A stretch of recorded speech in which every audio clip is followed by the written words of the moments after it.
तो यहां तक हम लोगों ने कर लिया था, ठीक है। इसके बाद ये केस है ऑटोमोबाइल केस। ये एक बहुत ही इंपॉर्टेंट केस है जिससे कई बार क्वेश्चंस पूछे गए हैं और आगे भी पूछे जा सकते हैं, और ये एनसीईआरटी में भी आपको दिया गया है, क्वेश्चन में दिया गया है, ठीक है। तो एक अभी हम लोग बीच में पार्ट करेंगे तो वो दिया गया। तो हम लोग यहाँ पर समझते हैं कि ये ऑटोमोबाइल वाला केस एक्चुअल में है क्या। जैसे ऑटोमोबाइल नाम से तो क्लियर ही है आपको, ठीक है, कि जो अपने आप चले, जैसे जो व्हीकल्स होते हैं वो ऑटोमोबाइल ही तो कहलाते हैं, क्योंकि उनको चलाने के लिए हमने उसके अंदर एक इंजन लगा रखा है, उसको कोई धक्का नहीं देना पड़ता है, तो वो ऑटोमोबाइल है। मतलब अपने आप ही वो चलना स्टार्ट कर देता है उस इंजन के थ्रू, जो इंजन उसको एक पावर देता है, उस पावर के कारण वो मूव करना स्टार्ट करता है। तो यहाँ पर जो ऑटोमोबाइल का केस है उसमें क्या लिया जा रहा है, जैसे आप देखो यहां पर लिखा गया an automobile of mass M accelerates starting from rest.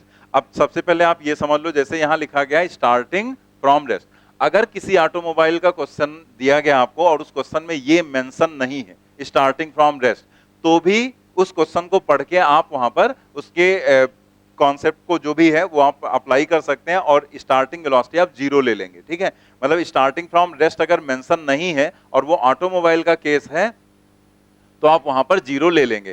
क्यों 0 ले लेंगे? क्योंकि ऑटोमोबाइल का नाम ही इसीलिए पड़ा ऑटोमोबाइल कि उसको हमें इनिशियल वेलोसिटी देने की जरूरत नहीं है। तो आप यहां पर अगर मेंशन नहीं है तो अपनी तरफ से इनिशियल वेलोसिटी 0 लेकर क्वेश्चन सॉल्व कर लेंगे। While the engine delivers constant power, constant power का केस है, एक ऐसा ही क्वेश्चन बनता है जिसमें पावर की बजाय फोर्स कांस्टेंट कर देते हैं, लेकिन वो केस स्पेशली बनाएगा तो वो मैंने डाल दिया है क्वेश्चंस में, उसमें हम आपको बता देंगे। लेकिन मेन ऑटोमोबाइल का जो केस होता है उसमें पावर कांस्टेंट होती है। क्यों पावर कांस्टेंट होती है? क्योंकि जैसे एक बार ऑटोमोबाइल बन गया, एक बार कोई इंजन आपने बना लिया, जैसे आप घर में पंप लगाते हैं तो पंप पर लिखा होता है ना, जो वो पानी के लिए वाटर पंप होता है तो उस पर लिखा होता है ना 1 हॉर्स पावर या 2 हॉर्स पावर या 1.5 हॉर्स पावर। तो मतलब क्या है कि जब एक बार बना लिया गया उसको तो उसकी पावर फिक्स हो गई कि ये इतनी पावर डिलीवर कर सकता है। 2 हॉर्स पावर लिखा गया तो उसका मतलब वो 2 हॉर्स पावर तक की पावर डिलीवर कर सकता है आपको, ठीक है। तो जो भी इंजन एक बार बनना था, उनको जैसा भी बनाना था बना लिया गया, उनकी पावर फिक्स हो गई। तो यहां पर कांस्टेंट पावर का केस रहेगा। अब इसमें क्या क्या क्वेश्चंस रहेंगे वो हमें देखना है। क्वेश्चंस में यहां पर क्या रहेगा, जैसे हमारे पास 3 चीजें हैं, वेलोसिटी, डिस्प्लेसमेंट हो गया, वेलोसिटी हो गया और एक्सेलरेशन हो गया। तो इसमें जो रिलेशंस हैं वो देखने हैं और टाइम हो गया। तो हमें यहां पर देखना है रिलेशंस। तो जैसे हम ऐसे लिख देते हैं, वेलोसिटी हो गया और फिर डिस्प्लेसमेंट हो गया और एक्सेलरेशन हो गया। तो वेलोसिटी का टाइम के साथ रिलेशन, वेलोसिटी का डिस्प्लेसमेंट के साथ रिलेशन, वेलोसिटी का एक्सेलरेशन के साथ रिलेशन, ठीक है। फिर डिस्प्लेसमेंट का टाइम के साथ रिलेशन, डिस्प्लेसमेंट का एक्सेलरेशन के साथ क्या रिलेशन हो जाएगा, ठीक है। तो डिस्प्लेसमेंट का वेलोसिटी के साथ यहां पर हो गया, टाइम के साथ और यहां पर, और ऐसे ही एक्सेलरेशन का जो रिलेशन है वेलोसिटी के साथ क्या हो जाएगा, टाइम के साथ क्या हो जाएगा, ये यहां पर हो गया। तो टोटल यहां पर अलग अलग, जैसे वेलोसिटी का तो हमने देख ही लिया, यहां पर रिलेशन क्या है, ऊपर भी हमने देख लिया। तो यहां पर हम लोग जैसे एक रिलेशन यहां से हटा देते हैं क्योंकि एक जगह लिख दिया, मान लिया यहां से हमने। तो आप देखो यहां पर टोटल 6 रिलेशंस आपके सामने आ रहे हैं, कि मतलब वी एस का रिलेशन, वी टी का रिलेशन, एस और टी का रिलेशन, एस और ए का रिलेशन, ए और वी का रिलेशन, ए और टी का रिलेशन। तो ये आपस में इनके जो रिलेशंस हैं उन्हीं की हमें बात करनी है। तो हर एक रिलेशन यहाँ पर कैसे डेवलप किया जाएगा वो हमें सीखना है, तो उनका डेरिवेशन देखना है। लेकिन अब अगर आप पूरा क्वेश्चन हर बार डेराइव करोगे, जैसे ये सारे रिलेशंस हैं तो हर बार डेराइव करोगे हर रिलेशन, तो आपके लिए कॉम्प्लिकेटेड होगा। तो हम लोग यहाँ पर, और हर बार हर चीज अगर आप याद करने की कोशिश करोगे तो वो भी कॉम्प्लिकेटेड होगा, क्योंकि हर चीज आप सभी रिलेशंस याद करेंगे तो कंफ्यूजन बहुत होगा। तो हम लोग यहाँ पर करेंगे क्या, हम लोग यहाँ पर अगर ये जो 2 हैं, मतलब ये जो पहले वाले 2 हैं, अगर हम इन दोनों को याद कर लें तो हम बाकी को अगर नहीं याद करेंगे तो भी हम बहुत इजीली क्वेश्चन को कर लेंगे। लेकिन अगर आप ये दोनों याद नहीं करोगे तो फिर आपको सारे डिराइव करने में टाइम लगेगा, ठीक है। पूरा जैसे मान लिया उसने ये रिलेशन पूछ दिया या ये रिलेशन पूछ दिया तो आपको टाइम लग सकता है वहां पर, या एस और ए का रिलेशन, तो आपको टाइम लग जाएगा वहां पर। तो हम लोग क्या करेंगे, सारे नहीं याद करेंगे और सारे डिराइव भी नहीं करेंगे, 2 याद करेंगे और बाकी को हम डिराइव कर लेंगे। लेकिन हम इनके डेरिवेशंस आपको बता देंगे इनके भी, ठीक है। तो हम लोग चलो स्टार्ट करते हैं यहाँ पर एक एक चीज डिराइव। तो जैसे ये मान लिया कोई भी ऑटोमोबाइल है, इसकी पावर P है, फोर्स यहाँ पर F डेवलप हुआ, वेलोसिटी V है, मास M है, तो P इज इक्वल टू क्या हो जाएगा, F into V and that is equal to constant. क्योंकि पावर कांस्टेंट है तो फोर्स और वेलोसिटी का जो multiplication P equal to F into V होता है ना, तो फोर्स इंटू वेलोसिटी का जो मल्टीप्लिकेशन होगा वो कांस्टेंट होगा। क्योंकि यहां पर हम मान रहे हैं कि ऑटोमोबाइल ऐसे चल रहा है, तो इसका मतलब जो नेट फोर्स वहां पर डेवलप हुआ होगा वो इसी डायरेक्शन में हुआ होगा और उसी डायरेक्शन में वेलोसिटी होगी, तो ये नेट फोर्स हो जाएगा ना, रिजल्टेंट फोर्स जो यहां पर है। तो फोर्स और वेलोसिटी के बीच का जो एंगल होगा वो क्या रहेगा, जीरो रहेगा। जैसे उसी डायरेक्शन में फोर्स उसी डायरेक्शन में वेलोसिटी, तो हम वैसे जैसे ये मैं इसलिए समझा रहा हूं क्योंकि आपके दिमाग में आ सकता है कि ये तो एफ डॉट वी होता है, तो एफ वी कॉस थीटा होगा, तो कॉस थीटा कहां गया, तो चूंकि थीटा जीरो ही तो रहेगा ना, तो कॉस जीरो होता है 1, इसलिए क्या हो जाएगा फोर्स इंटू वेलोसिटी। बस इसी से हम सारे डेरिवेशंस कर लेते हैं। आते हैं पहले नंबर पर velocity, velocity as a function of time. तो हम लोग स्टार्ट यहीं से करेंगे जो यहां पर लिखा गया, पहले एक बार देख लेंगे, बहुत ही आसान। अगर आपको इंटीग्रेशन डिफरेंशिएशन आ रहा है, जो कि हम लोग बहुत पहले पढ़ चुके हैं, बहुत जगह यूज भी कर चुके हैं, तो ये बहुत ही आसान केस है आपके लिए, इसमें कुछ नहीं करना, कभी भूल भी गए तो तुरंत आप डराइव भी कर सकते हैं। तो आप देखो जरा, पहले एक बार देख लेंगे, P इज इक्वल टू, हम लोगों ने भी क्या देखा, F into V, P is equal to F into V. अब यहां पर जो F है उसको हम लिख सकते हैं मास इंटू एक्सीलरेशन। हमें वेलोसिटी को टाइम के साथ रिलेट करना है, तो हम ये जो A है उसको हम लोग लिख देंगे dv डिवाइडेड बाई dt। सब कुछ तो पता है हमें किसको क्या लिख रहे हैं, क्यों लिख रहे हैं। अब हमें वेलोसिटी को लाना है as a function of time, तो वेलोसिटी वाला टर्म एक साइड में कर लेते हैं। तो जैसे हमने यहां लिख दिया v into d v, v into d v, और ये m आ जाएगा नीचे, तो यहां पर आ जाएगा p डिवाइडेड बाई m और dt आ जाएगा ऊपर। समझ गया ना, उसी को अरेंज करके लिख दिया गया, एफ वी, एफ को m इंटू ए और फिर a को dv बाई dt, फिर v और dv एक साइड में कर दिया गया, और ये जो m है वो नीचे आएगा तो बन जाएगा p अपान m और इंटू dt, मतलब उसी को अरेंज करके हमने लिख दिया। अब इसके बाद इसको क्या करना है, इंटीग्रेट कर लेना है। तो इंटीग्रेट जब हम लोग करेंगे यहाँ पर, तो जैसे यहाँ पर इंटीग्रेशन का साइन लगाएंगे, तो चूंकि p और m तो दोनों कांस्टेंट है, तो उसको हम इंटीग्रेशन से बाहर ही कर देते हैं। यहां पर इंटीग्रेशन का हमने साइन लगा दिया। अब देखो, जब टाइम जीरो मतलब स्टार्टिंग, तो वहां पर वेलोसिटी क्या है, zero. Automobile starting from rest दिया गया था, और नहीं भी दिया था तो भी ऑटोमोबाइल के केस में आप रेस्ट में मान सकते हैं। और यहां पर टाइम t, तो यहां पर जो वेलोसिटी है उसकी हो गई v। अब सोचो, क्वेश्चन खत्म हो गया यहीं पर। इसके बाद क्या है, आगे तो इंटीग्रेशन है, लिमिट लगाना तो हमें आता है। इसको हम क्या लिखेंगे, v स्क्वायर डिवाइडेड बाई 2। क्या लिमिट लगाने की जरूरत है, इतना हमें आइडिया हो गया कि जब v लगाएंगे तो v हो जाएगा, जीरो रखेंगे तो जीरो हो जाएगा, तो v स्क्वायर बाई 2 ही रहेगा। ऐसे यहां पर देखो p अपान m, t ही तो आएगा यहां पर, वैसे याद है हमें, t माइनस जीरो ही हो जाएगा इसका, तो ये आ जाएगा। तो यहां से रिजल्ट क्या निकलना है, it implies that v square is equal to 2pt divided by m, 2pt divided by m आ जाएगा, and therefore v is equal to आ जाएगा 2pt divided by m to the power 1/2। ठीक है, ये यहां पर आ जाएगा v, and it implies that v directly proportional to t to the power 1/2। मतलब वेलोसिटी और टाइम में प्रोपोर्शनलिटी का ये रिलेशन हो जाएगा, बाकी कंप्लीट रिलेशन ये हो जाएगा। नोट कर लेंगे।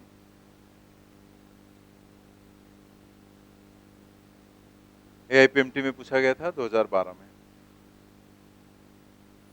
नोट कर लेना सभी ने। ठीक है, तो क्लियर हो गया। जस्ट अगर आपको ये वैसे ये वाला याद रखेंगे तो बाकी के रिलेशंस में आसानी हो जाएगी, लेकिन अगर नहीं याद आता है तो भी आप तुरंत डराइव भी कर सकते हैं। यहाँ पर जैसे बताया गया, a को dv by dt, v dv एक साइड में, टाइम वाला रिलेशन एक साइड, p और m दोनों कांस्टेंट ही हैं, तो जो कांस्टेंट है उसको कैसे भी रख दो, किधर भी रख दो, कोई प्रॉब्लम नहीं। चूंकि हमें v निकालना था तो इसको इधर रख दिया गया, बाकी इसे हमने इंटीग्रेट करके निकाल लिया। अब आप देखो यहाँ पर ये जो रिलेशन है ऐसे भी पूछी जा सकती है आपसे रिलेशन कि v proportional to t to the power क्या रहेगा, तो ये AIPMT में आपके यहाँ पूछा भी गया था। और ये प्रोपोर्शनलिटी क्यों लिखा गया, क्योंकि 2p और m तीनों चीजें क्या है, कांस्टेंट। p पावर है, आपको स्टार्टिंग में ही बता दिया गया यहाँ पर कि पावर क्या है, कांस्टेंट है, कांस्टेंट पावर, और मास तो कांस्टेंट रहेगा ही, तो दोनों चीजें यहाँ पर कांस्टेंट है। ठीक है, आगे बढ़ते हैं हम लोग, velocity as a function of displacement देखते हैं, फिर वहीं से हम लोग स्टार्ट करेंगे। देखो यहाँ पर एक बार, p इज इक्वल टू हम लोग लिखेंगे f इंटू वी, फोर्स को हम लिखते हैं mass into acceleration into V, और एक्सलेशन को अब की हम लिखेंगे v dv divided by ds, क्योंकि हमें यहां पर v और s को रिलेट करना है। तो जहां एक्सेलरेशन था उसकी जगह पर हमने लिख दिया v dv by ds और यहां पर आ जाएगा v। ये फॉर्मूला तो याद होगा ना, ठीक है। तो a dv v dv by ds और इंटू v। अब देखो अगेन v वाले टर्म एक तरफ, तो v into V V square into dv, तो यहां पर हो जाएगा v स्क्वायर और इंटू dv and that is equal to v square dv। अब ये m फिर से नीचे आ जाएगा p के, तो ये आ जाएगा p अपॉन m और यहां पर आ जाएगा ds। ठीक, इंटीग्रेट कर लेते हैं इसे, हम फिर से वैसे इंटीग्रेट कर लेंगे। फिर वही जहां से स्टार्ट करेंगे उसको जीरो मान लिया उस पॉइंट को, तो वहां पर वेलोसिटी क्या है, जीरो। और फिर जहां तक गए, मान लिया s डिस्टेंस वो कवर किया, तो s डिस्टेंस तक गए और s डिस्टेंस के बाद उसकी वेलोसिटी क्या हो गई, v के बराबर। अगेन यहाँ पर इंटीग्रेशन है, वो x to the power n का होता है n+1 अपॉन n+1, तो ये हो जाएगा v cube divided by 3 and that is equal to p upon m into s। Limit रखने की जरूरत है नहीं, v रखेंगे तो यही रहेगा, जीरो रखने पर जीरो हो जाएगा, ऐसे ही यहाँ पर। और इसे हम लोग लिख सकते हैं v cube is equal to 3ps divided by 3ps divided by m। तो फिर यहां से v आ जाएगा equal to 3ps divided by m to the power 1/3। ठीक है, ये यहां पर रिजल्ट आ जाएगा। और यहां से हम लोग लिख सकते हैं v directly proportional to s to the power 1/3। अगर चूंकि p और m तो कांस्टेंट ही है, तो 3pm कांस्टेंट हो गया, तो s टू द पावर 1/3 बचेगा, तो आ गया। ठीक है, नोट कर लिया आपने। नेक्स्ट हम लोग देखते हैं displacement as a function of time. तो अब देखो, जैसे अभी हमने आपसे क्या कहा था कि यहाँ पर सारी चीजें हम डराइव नहीं करेंगे, सारी चीजें हम लोग याद नहीं करेंगे। तो यहाँ हालांकि डराइव करके हम लोग देख लेंगे, लेकिन मतलब एग्जाम की बात कर रहे हैं हम, कि एग्जाम में सब कुछ हम डराइव ना करें बल्कि कुछ चीजें हम याद रखें।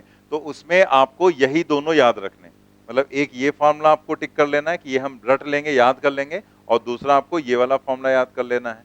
और दोनों फॉर्मूले जरा आप देखो कि याद रखने में आसान है दोनों। जैसे ये देखो क्या लिखा है, 2pt अपॉन m, मतलब यहां पर हम इधर लिख रहे हैं कि v इज इक्वल टू क्या है, 2pt divided by m to the power 1/2। ठीक, ये आया था ना फॉर्मूला। और यहां देखो क्या है, 3ps upon m to the power 1/3। मतलब जैसे कई बार ये कंफ्यूजन हुआ था ना, कहां 2 था कहां 3 था, तो 3ps अपॉन m, तो यहां पर पावर क्या है, 1/3, और यहाँ क्या है, 2pt अपॉन m, पावर क्या है, 1/2। तो बिल्कुल एक जैसे फॉर्मूले हैं, बस आपको ये ध्यान रखना है कि जब s के साथ है तो 3 और पावर 1/3, और बाकी 2 यहाँ पर p अपॉन m तो दोनों में है, और इसमें क्या है, जब t के साथ है तो 2 और p अपॉन m तो टू द पावर 1/2 हो जाएगा। ठीक है, तो आप दोनों ये फॉर्मूले याद रखेंगे तो आगे के फॉर्मूले आप आसानी से डराइव कर सकते हैं। इन्हीं को लेकर हम लोग डराइव करेंगे। जैसे अब अगला केस क्या है, अगला केस है displacement as a function of time, मतलब s और t का रिलेशन निकालना है। तो आप सोचो कि अगर आपको v as a function of time पता है, तो s as a function of time हम निकाल सकते हैं। कैसे, आपको वही चीज याद रखनी है इंटीग्रेशन वाली, कि अगर आपके सामने है s, v और a, तो आपको v से s निकालना है, तो इंटीग्रेट ही तो करते हैं। तो हम लोग वही काम करेंगे, यही वाला फॉर्मूला लिखते हैं यहाँ पर, v is equal to 2pt divided by m to the power 1/2, that is equal to. अब देखो यहाँ पर आप जैसे हम जो लिखने जा रहे हैं, तो वो आप अकॉर्डिंग टू ऑप्शन ही चलेंगे बाद में, क्या रूट में लिखा हुआ है कि पावर में लिखा हुआ है, तो हमने तो पावर में लिख दिया, तो इतना पार्ट जो हमें इंटीग्रेट नहीं करना है उसको हमने रूट में डाल दिया, ये अलग कर दिया हमने। 2p पावर 1/2 का मतलब रूट ही तो होता है, तो हमने 2p अपॉन m पर रूट लगा दिया। अब बचा क्या, t की पावर 1/2, उसको हमने कर लिया अलग, t टू द पावर 1/2। मतलब उसी चीज को हमने ऐसे लिख दिया कि जो 2p अपॉन m पावर 1/2 है, तो 2p अपॉन m को हमने स्क्वायर रूट में कर दिया कि ये हमारा कांस्टेंट टर्म है, इसको हमें कुछ नहीं करना है। ठीक है, और t की पावर क्या है, 1/2। ये जो v है इसको हम लिख सकते हैं ds बाई dt, लिख सकते हैं ना, तो ds by dt is equal to आ जाएगा root 2p divided by m, और पावर यहाँ पर t टू द पावर 1/2। अब हम क्या लिखेंगे, ds is equal to root 2p divided by m, और t टू द पावर 1/2, और यहाँ पर क्या लिख दिया, dt। ठीक, इंटीग्रेट कर लो आप, तो इंटीग्रेट करेंगे तो यहाँ पर अगेन जो कांस्टेंट टर्म है उसको हमने हटा दिया, बाहर कर दिया। तो अब t इज इक्वल टू 0 पर displacement 0, t is equal to t पर डिस्प्लेसमेंट कितना, s के बराबर। ठीक है, आप यहां पर इसे तो जान ही रहे हैं, क्या लिखेंगे, s लिखेंगे। ये हो जाएगा 2p divided by m root के अंदर, और t टू द पावर 1/2 इसमें +1 करेंगे 3/2 हो जाएगा, वही x to the power n+1 upon n+1, तो t टू द पावर 3/2 हो जाएगा, और डिवाइडेड बाई भी 3/2। तो हम इधर लिख दे रहे हैं यहां पर, ये आ जाएगा s इज इक्वल टू 2/3, ऊपर जाएगा 2/3 हो जाएगा, फिर रूट में 2p डिवाइडेड बाई m, और फिर यहां पर t to the power 3/2, 2/3 root 2p upon m और t टू द पावर 3/2। ये पूरा रिजल्ट आ गया। अगर हम प्रोपोर्शनलिटी यहां पर देखें तो प्रोपोर्शनलिटी, चूंकि ये तो पूरा टर्म कांस्टेंट है, तो s प्रोपोर्शनल टू क्या हो जाएगा, t टू द पावर 3/2। ठीक है, ये प्रोपोर्शनलिटी आ जाएगी। ये जो क्वेश्चन है, ये मतलब ये जो केस है, ये आपके एनसीईआरटी में भी दिया गया है, एनसीईआरटी में क्वेश्चन में दिया गया है, ऐसे पूरा क्वेश्चन दे दिया गया और पूछा गया s प्रोपोर्शनल टू क्या होगा, और ये AIEEE में भी पूछा जा चुका है, और आपके यहाँ एम्स में भी पूछा जा चुका है। ठीक है, तो ध्यान रखेंगे एनसीईआरटी में दिया गया है क्वेश्चन में। ठीक है, यही वाला सेम आपसे s प्रोपोर्शनल टू पूछा गया है, क्या होगा। अगर यहाँ वैल्यू दी जाएगी तो वो डेटा पर डिपेंड करता है, अगर डेटा आपको वैसा दिया गया है तब तो आप उसे सॉल्व कर लेंगे, लेकिन अगर आप सोचो रैंडम कोई डेटा दे दिया जाए आप सॉल्व कर लें तो नहीं कर पाएंगे बिना लॉग टेबल के। जैसे मान लिया यहाँ पर t जो दिया गया है वो 8 सेकंड आपको दिया गया, क्योंकि हम लोग के कैलकुलेशन ही ऐसे दिए जाते हैं कि चूंकि लॉग टेबल प्रोवाइड नहीं की जाती, कैलकुलेटर प्रोवाइड नहीं किया जाता, तो आपको t की वैल्यू 2 दी जा सकती है, तो 2 अगर दी जाएगी तो आपके लिए प्रॉब्लम है वो। ठीक है, लेकिन अगर 2 दिया गया है तो आप कैसे वहां पर कर सकते हैं वो हम बता दे रहे हैं अभी, आप पहले इसको नोट कर लो एक बार। वैसे जो भी क्वेश्चंस इसमें पूछे गए हैं, चाहे वो एनसीईआरटी में हो चाहे AIEEE एम्स में, किसी में वैल्यू देकर नहीं दिया गया, ऐसे ही डायरेक्ट पूछा गया टी की कितनी पावर, मतलब टी की पावर क्या होगी, या ऐसे ही जैसे यहाँ दिया गया जनरल फॉर्म में ऐसे ही पूछा गया, बट मैं बता दे रहा हूं अभी कैसे करेंगे। ठीक है, तो हम लोग यहाँ पर देखते हैं कि जैसे इन्होंने अभी पूछा कि पावर को कैसे सॉल्व करेंगे, तो वो डेटा पर डिपेंड करता है कि आप पूरा कंप्लीट कैलकुलेशन कर पाएंगे या नहीं। जैसे फॉर एग्जांपल हम इधर बता दे रहे हैं, जैसे t टू द पावर 3/2 आया, अब अगर t की वैल्यू आपको 8 दी गई है तब हमारे लिए आसान है सॉल्व करना। कैसे, अगर हमें t की पावर 8 दी गई तो हम यहाँ पर लिख सकते हैं, सॉरी 8 नहीं, जैसे मान ले यहाँ पर आपको दिया गया 4, तो आप यहाँ पर क्या करेंगे, t टू द पावर है 3/2, अब t की वैल्यू 4 रखना, तो 4 का मतलब हम 2 टू द पावर 2 लिख सकते हैं, तो 2 टू द पावर 2 किया, और यहाँ पर 3/2, मतलब 4 को हम क्या लिख सकते हैं, 2 टू द पावर 2। ठीक है, तो हमने यहाँ पर t की जगह 2 टू द पावर 2 रखा और ऊपर 3/2। अब ये 2 और ये 2 हो जाएगा कैंसिल, क्योंकि पावर मल्टीप्लाई हो जाती है, तो क्या आ गया, 2 to the power 3 and that is equal to 8। तो ये वाला फैक्टर सॉल्व हो गया। इसी तरीके से सॉल्व करेंगे, जैसे मान लिया यहाँ पर कुछ ऐसे दिया होता, जैसे अभी हमने 8 लिख दिया था, तो अगर 8 दिया जाएगा तो आपके लिए प्रॉब्लम हो जाएगी, क्योंकि तब यहाँ पर 2 टू द पावर हो जाएगा 3। अब जब 3 लिखेंगे और 3/2 है, ठीक है, तो आप जब मल्टीप्लाई करेंगे तो यहाँ पर ये कटेगा तो है नहीं, तो ये 2 टू द पावर 9/2 लिखेंगे आप। ठीक है, और या फिर आप ऐसे लिख सकते हैं यहाँ पर कि इसे हम रूट में लिख दें और 2 टू द पावर 9 लिख दें। अब 2 की पावर ये 9 हो गई, तो इसमें हम कुछ पार्ट बाहर निकाल सकते हैं। जैसे जब हम कैलकुलेशन करेंगे तो 2 टू द पावर जब 9 टाइम्स लिखेंगे तो क्या होगा, जैसे अगर 2 टू द पावर, इसे हम लोग लिख सकते हैं इस तरीके से, 2 टू द पावर 8 और इंटू 2, ये 9 ही तो है। अब 2 की पावर 8 है तो वो तो बाहर आ जाएगा 2 टू द पावर 4, और जो अंदर बचेगा वो रूट बच जाएगा। जैसे इसको अगर हम बाहर लाएं तो इसकी पावर आधी हो जाएगी ना, तो हम इसे क्या लिखेंगे, 2 टू द पावर 4 और यहां पर लिख दिया रूट 2। अब ये 2 टू द पावर 4 है, उसको तो हमें पता है 4 मतलब कितना 16 हो जाएगा, और रूट 2 की वैल्यू हमें पता है 1.41, मल्टीप्लाई कर लो। ठीक है, तब हमें ऐसे करना पड़ेगा, समझ गए ना, कि जैसे 2 to the power 3 to the power 3/2 अगर आ गया तो आपने यहां लिखा 9 डिवाइडेड बाई 2। अब 9 है अगर यहां पर इस तरीके से ऐसे लिख दिया गया तो हम लोग यहाँ पर इसे ऐसे लिख सकते हैं, क्योंकि पावर्स ऐड हो जाएंगे, 8 + 1 9, और 2 टू द पावर 8 का मतलब 2 टू द पावर 4 आएगा बाहर, क्योंकि कोई भी चीज रूट के बाहर आएगी तो उसकी पावर आधी हो जाएगी, तो 8 का आधा हो गया, और यहाँ पर बचा क्या, रूट। इस तरीके से फिर हम लोग सॉल्व कर सकते हैं, और अगर ऐसे दिया जाएगा तो हम बहुत आसानी से सॉल्व कर सकते हैं। ठीक है, क्लियर हो गया ना? तो इस तरीके से हम लोग यहाँ पर काम।